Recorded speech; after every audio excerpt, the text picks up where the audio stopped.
Hey everyone, welcome back to Relationship Advice English Stories, where we dive into meaningful stories and real-life lessons to help you build stronger, healthier relationships. It's great to be diving into another important topic with you all. Today, we're really getting into something interesting. Kind of pushes back against some uh, really common advice we hear all the time in self-help circles. Mm-hmm. The idea that to heal, to process things, especially trauma, you absolutely must feel all your feelings. Mm. Like, dive headfirst into the grief, the anger. Let it all out. Right. And look, that advice, it's Yeah. spot on for people who are maybe shut down emotionally or tend to suppress everything. It really is. That's not everyone's experience. Not at all. And that's what our sources today really highlight. For a lot of people listening, especially if you're dealing with past trauma, maybe CPTSD, or even just chronic high stress, the issue isn't feeling too little. It's the opposite. Exactly. It's feeling way too much, an overwhelming amount. And that state has a name, emotional dysregulation. Let's call it ED for short. And we're not talking about just having a bad day or getting upset. The material we're looking at frames this ED as, well, as a wrecking ball. That's a powerful way to put it, and I think it's accurate. It can really smash through your personal life, your relationships, even mess with your career. Yeah. So our mission today, it's really practical. We're not going deep into processing the past right now. That's important work, but it takes time. Right. Today is about the immediate, a kind of shortcut, if you will. We want to give you actionable tools you can use right now, in the moment, to manage that intensity, to stop the wrecking ball before it hits. Okay, let's get into that. First, we need to understand what we're dealing with. Emotional dysregulation. Yeah. How is that different from just, normal anger or sadness? Where's the line? Good question. It boils down to really three things: the intensity, the proportionality, and the timing. Check. So ED happens when feelings are just inappropriately intense, like way, way bigger than the situation seems to warrant. Or they pop up at really awkward or unhelpful times. You gave some examples earlier, like totally losing it on a customer service call over a tiny fee. Exactly. Or bursting into tears at work when someone gives you some pretty mild feedback. Yeah, those moments feel awful because the reaction feels so outsized, so disconnected from what actually happened. That's the key. You're not really reacting just to the $5 fee, are you? Your whole nervous system is lighting up based on maybe years of feeling ignored or controlled or treated unfairly. Yeah. That little thing now triggers the entire backlog. Wow. Okay. And for someone with CPTSD, you mentioned this creates a paradox. If the problem is feeling too much, how does more dysregulation affect their healing? It's a huge challenge because while you're trying so hard to heal from the old stuff, these intense emotional outbursts in the present, they actually create new trauma. Oh, okay. They damage relationships, they can lead to isolation, and they almost always bring on this wave of intense shame afterwards. So the dysregulation feeds itself. Perfectly put. It fuels the next cycle. It's like trying to patch up your house while a tornado keeps ripping through it every few weeks. You just can't make progress. And this tornado isn't just one constant state, is it? The sources talked about a spectrum, using a light bulb analogy. Yes, that's a really helpful way to picture it. It captures the ups and downs. So first, you get these huge spikes. The light bulb is blazing incredibly bright. That's the explosion, the intense anger, the panic attack, the uncontrollable sobbing. Your system is just overloaded. I think it like 110%. Right. But obviously, your body can't sustain that kind of output for long. So then comes the crash. Then comes the crash. The light bulb just goes dark. You hit this sudden flatness, this emotional numbness, or a total shutdown. And in that state, You're just unavailable, It's- emotionally, cognitively. The ability to really connect or apologize sincerely or even just process what happened, it's gone. wow. And it's that constant swing, that exhausting back and forth between explosion and emptiness that really wears down friendships and destroys trust over the long haul. It's like this concrete. The sources gave that really tough example. The dinner party scenario. Partner's late. Guests are waiting. Yes, let's walk through that. So you've cooked, the guests are there, everything's set. but your partner is an hour late and no call, no text. Okay, so you're annoyed. That's normal. You're stressed, maybe embarrassed. Totally legit feelings. Absolutely legitimate. But inside, for the person prone to ED, it's not just annoyance, it's panic setting in. The internal chatter starts, they don't care about me, they always do this, I'm invisible. And you're trying to keep a lid on it in front of the guests, Right. while maybe frantically texting or calling. Exactly. Then the partner finally walks in. They look mortified. They're genuinely sorry. Maybe they had a flat tire, whatever. What happens next? Big explosion. The past completely hijacks the present. Instead of saying, hey, I was really worried and felt awkward with the guests, it comes out as maybe yelling, accusations, or collapsing into tears. Because it's not just about this time they were late. It's about all the times you felt abandoned, ignored, unimportant. All that old stuff comes flooding out, triggered by this one event. The intensity is just way out of proportion to the actual lateness. And there's a physical side to this, isn't there? But The sources mention like chest tightening, stomach churning, maybe a headache starting instantly. definitely, that's your body screaming, emergency, old emergency activated. It's biological proof of the dysregulation kicking in. And the irony is just brutal. The original problem, the partner being late, gets completely lost. Totally lost. Yeah. The reaction becomes the problem. The whole evening is ruined. And the person who was initially wronged because of their huge reaction suddenly becomes the difficult one, the problem person. Which then leads straight to that shame cycle. Immediately. Overwhelmingly. Because deep down, you know the reaction was too big. And I can see how the next morning that person might be in that flat, shut down state. Can't make eye contact, can't really apologize for the level of the outburst, even if they want to. Precisely. And that's the long-term damage, isn't it? Healthy relationships can handle disagreements. They can handle someone being late. But they really struggle to survive repeated, unpredictable, terrifyingly intense blow-ups. Yeah. Even if the partner stays, that kind of thing just slowly poisons the well. It erodes the safety, the trust, the sweetness that should be growing over time. It's a slow-motion train wreck. Okay, so if the old advice, just feel it, vent it out, Yeah. actually makes this worse in these situations. What's the alternative the sources suggest? The absolute priority, according to this material, is immediate self-regulation. In that moment, when the emotional wave hits, the goal isn't to process the deep-seated trauma or even hash out the current issue. What is the goal then? The goal is simply to get your own nervous system back under control, to regain enough internal balance, enough bandwidth, so that you can actually talk about it later, maybe hours later, maybe the next day, calmly, proportionally. Hold on, though. For years, we've heard warnings about suppressing feelings, that it's unhealthy, leads to avoidance, things festering. How is this different? Are we suppressing or just delaying? That's a really, really critical distinction. Suppression usually means pretending the feeling isn't there, pushing it down, denying it exists, which, yeah, isn't great long term. Okay. What we're talking about here is postponement. You fully acknowledge the feeling inside yourself. You say, wow, I am incredibly angry right now, or I feel overwhelming sadness. But you make a conscious choice not to act destructively based on that feeling in this moment. Because you know your thinking is clouded. Exactly. You know you're dysregulated. So you're not denying the feeling exists. You're just denying it control over your actions right now. You're promising yourself and the feeling that you will address it later when you're calmer and can do it constructively. You manage the intensity. You don't erase the emotion. Postponement, not suppression. I like that. That feels different. Okay, let's get into prevention. How do we stop this before it gets overwhelming? The sources use that great analogy, the airplane taking off. Yeah, the airplane analogy is fantastic. Regulating is all about keeping the airplane on the ground. Because once it's up, Once that massive jet is airborne, bringing it back down safely, that takes a huge amount of effort, fuel, coordination.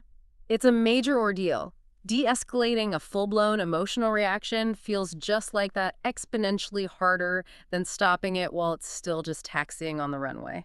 so the real work, the most effective work, happens early, in that little window before the surge really takes hold.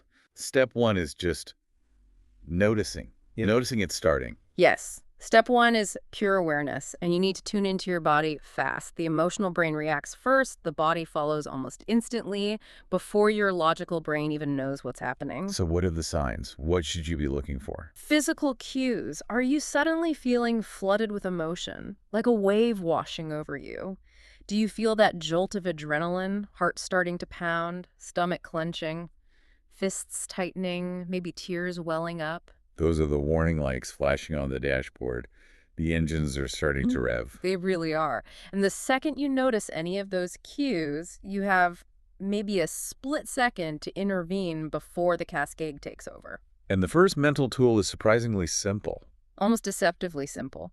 It's to silently say to yourself, okay, I'm having an emotional reaction right now, and maybe add, this is a feeling. It's not necessarily the whole truth. Why does that simple sentence work? It seems like it wouldn't be enough against a huge adrenaline rush. It's powerful because it shifts your brain activity. It pulls you, even just slightly, out of the reactive, primitive brainstem, the limbic system, and engages your prefrontal cortex, the thinking part of your brain. So you go from being inside the storm to observing it. Exactly. You become the observer of the reaction rather than just being swept away by it. And that tiny bit of cognitive distance, that moment of awareness, creates space.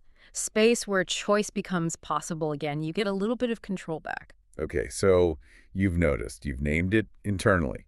Now, tool one, slow down. Fitchery interaction, which feels totally counterintuitive when you're panicking, right? We usually speed up. We absolutely do. When your nervous system screams threat, the instinct is act now, faster. But that rushing, talking faster, moving quicker, interrupting it, just feeds the panic. It ramps up the adrenaline even more. It's a terrible feedback loop. So the advice is to consciously, deliberately do the opposite. Physically slow down. Physically slow down. It takes real discipline. Maybe literally take a step back if you can. Introduce noticeable pauses between your words. If someone asks you something, wait a few beats before answering, even if it feels a bit awkward. Okay. Really consider your words. Try speaking in a slightly lower tone of voice. Impossible. And what's happening physiologically when we do that? When we slow our speech and movement? You're sending a signal back to your own nervous system. Rapid speech, rapid movement signals danger. By consciously slowing down, you're telling your body, it's okay, no immediate threat here. This helps engage the parasympathetic nervous system, the rest and digest system. It helps lower your heart rate, calm your breathing.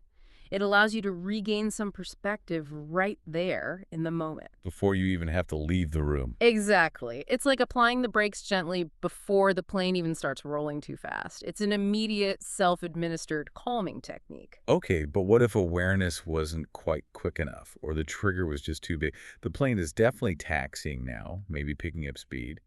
We need emergency tools. Tool two. The belly knob. This one targets tears, right?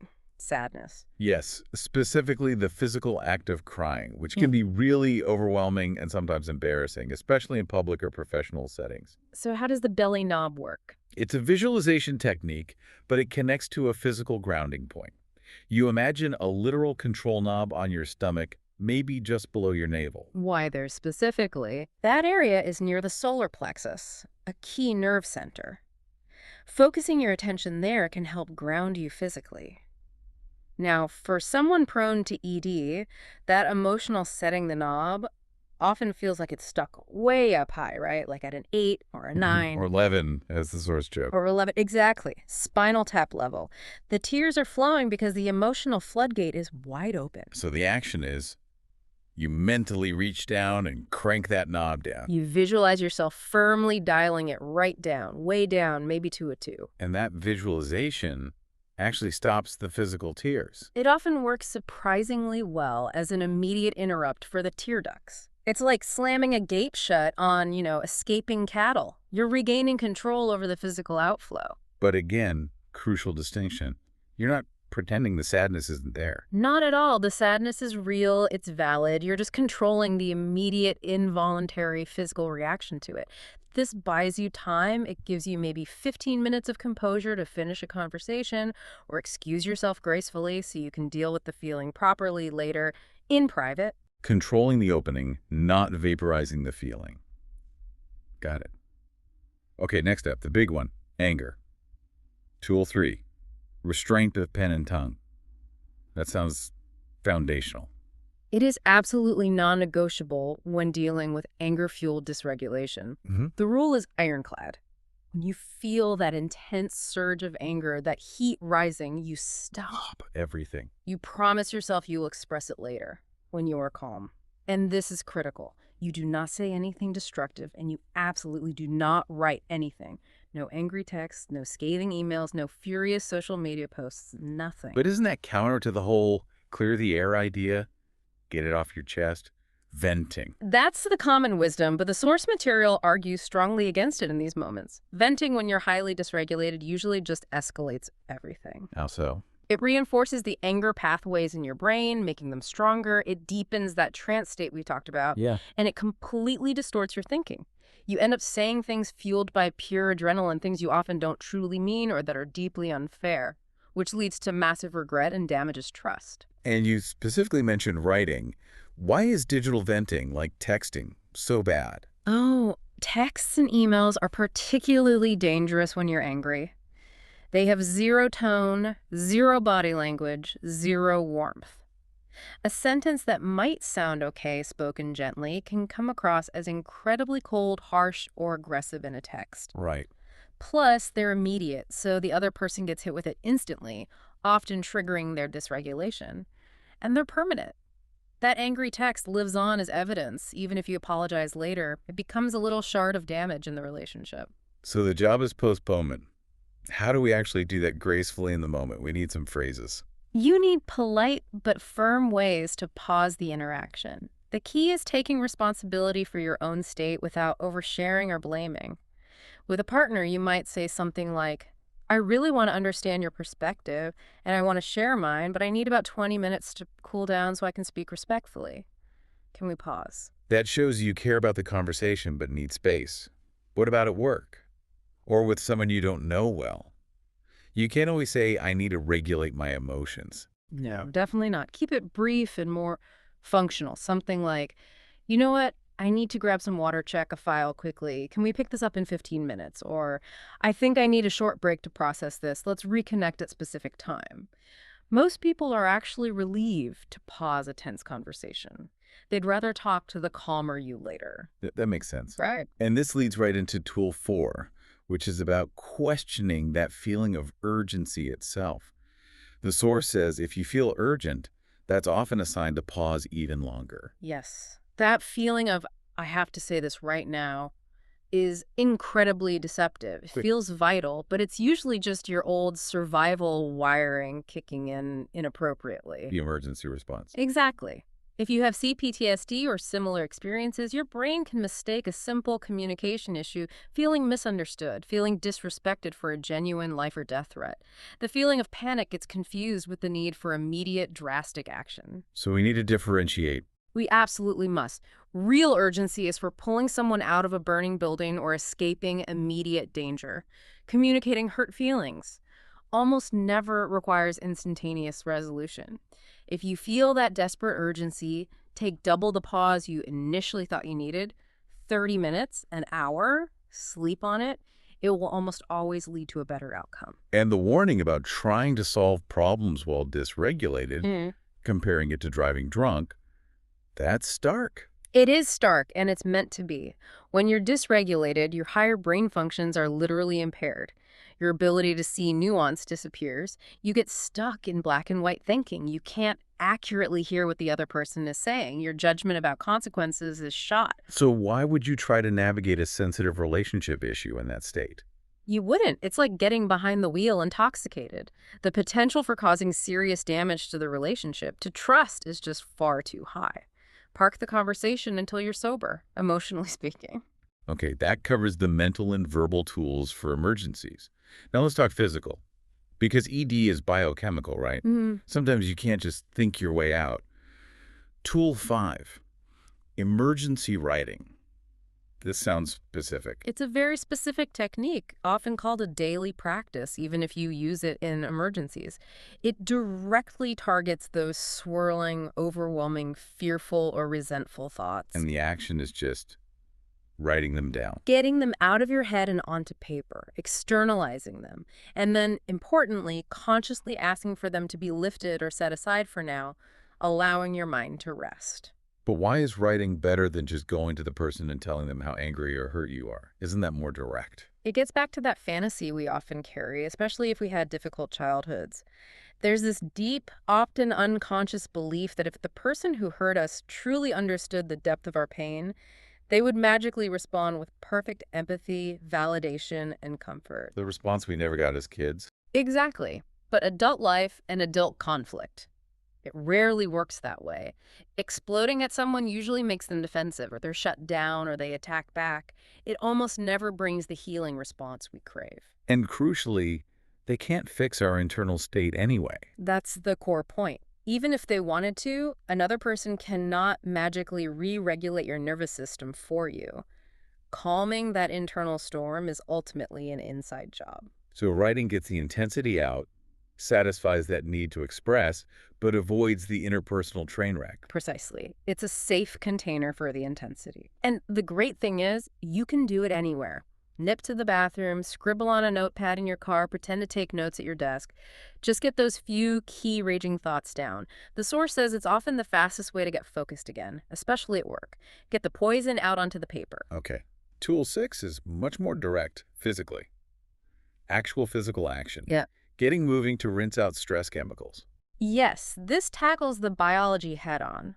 When your body goes into threat mode, even if the threat is just a sharp email, it floods your system with cortisol and adrenaline, fight or flight fuel. But usually we don't actually fight or flee. Right, so those chemicals just sit there circulating, keeping you amped up, anxious, on edge. You can't just wish them away. You have to physically metabolize them, burn them off. How?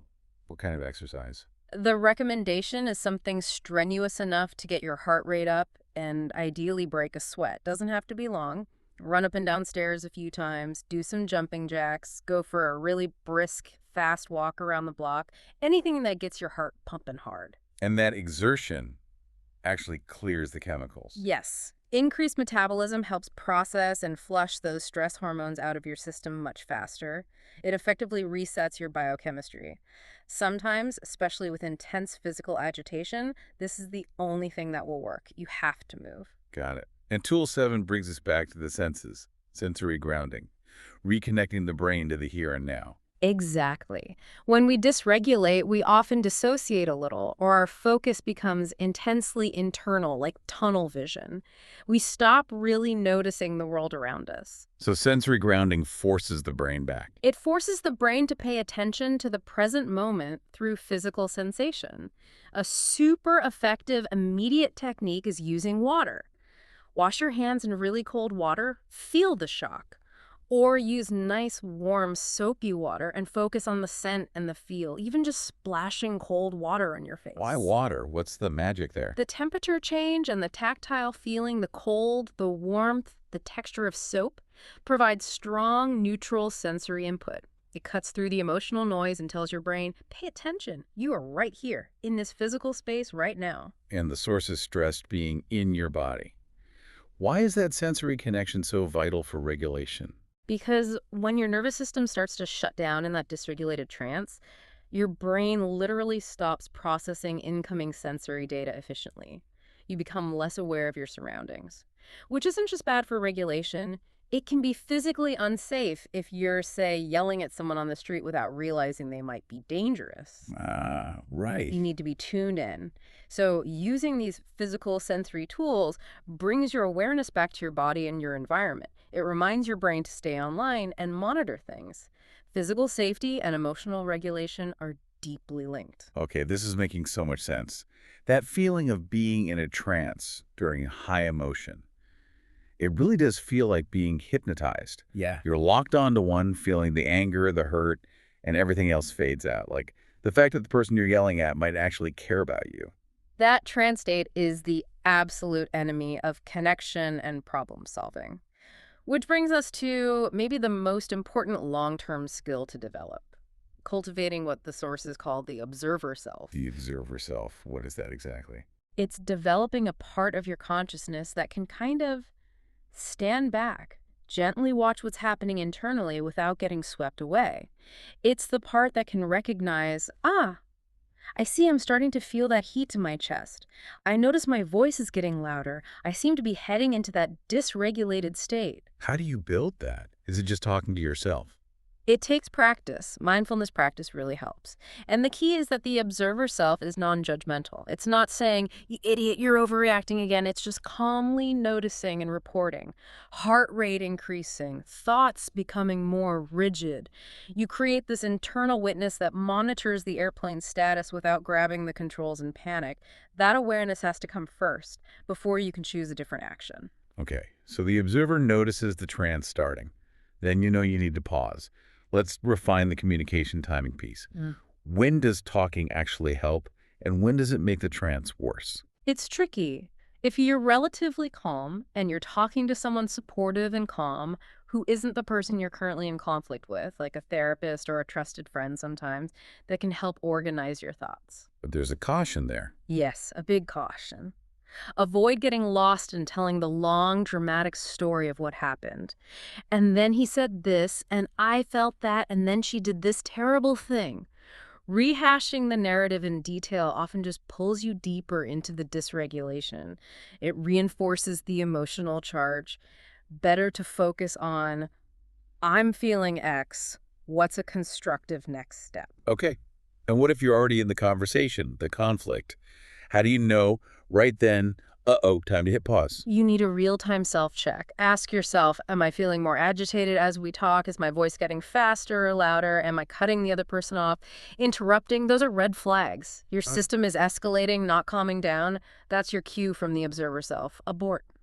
Abort. Use a postponement phrase now. See, because putting two dysregulated people together. It's almost always a disaster. It's like throwing gasoline on a fire. One person's anxiety or anger triggers the others, and they just spiral upwards together into misunderstanding and hurt.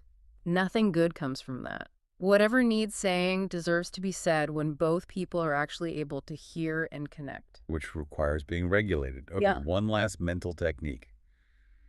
Anchoring to clarity. You said this isn't suppression, it's redirecting. How does that work? So those intense thoughts pop up, the ones that want to lash out or run away or wallow in despair. You don't fight them directly. You acknowledge them. Okay, there's that thought again.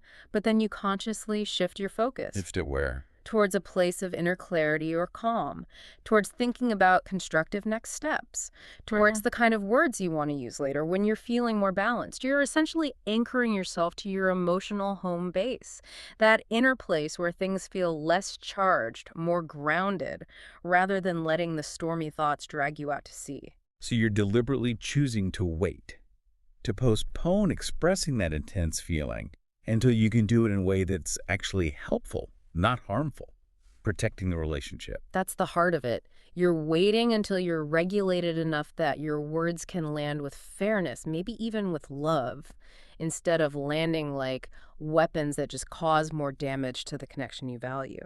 Wow. Okay, this has been incredibly insightful. We've covered a lot of ground, a whole toolkit really for intercepting that emotional dysregulation wrecking ball.